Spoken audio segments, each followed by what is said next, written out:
আসসালামু আলাইকুম। আজকে আবারও উপস্থিত হলাম কেস স্টাডি বইয়ের ৯ নম্বর ঘটনা নিয়ে। দুর্ঘটনার বর্ণনা।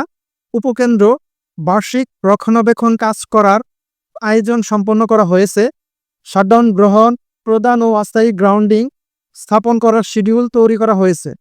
উক্ত দিন যথারীতি ৩৩ কেবি ফিডার শাটডাউন নিয়ে ১১ কেবি ফিডার এর বাইপাস ব্লেড ওপেন করে দেওয়া হয়। অতঃপর সকালবেলা কাজ শুরু হয়।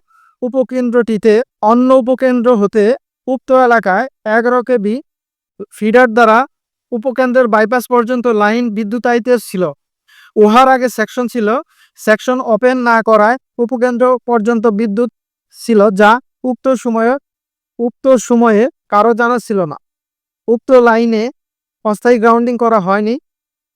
স্টিল স্ট্রাকচারের উপকেন্দ্রের উপরে কাজ করার সময় জৈনিক লাইনম্যান ১১ কেবি লাইনটির তারে হাত দেওয়া মাত্র বৈদ্যুতিক শক খেয়ে নিচে পড়ে যান।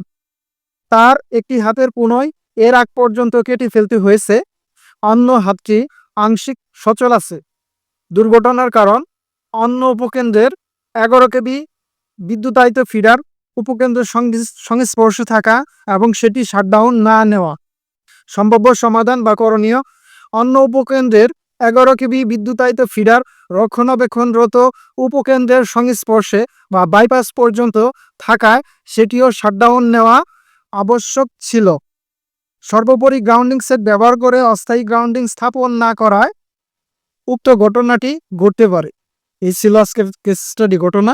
সবাই সাবস্টেশন মেইনটেন্যান্সের আগে উক্ত সাবস্টেশনে অন্য সাবস্টেশনের লাইন আছে কিনা সেগুলো দেখে শুনে তারপরে সাবস্টেশন মেইনটেন্যান্সে কাজ করবেন, ফলে দুর্ঘটনা রোধ হবে।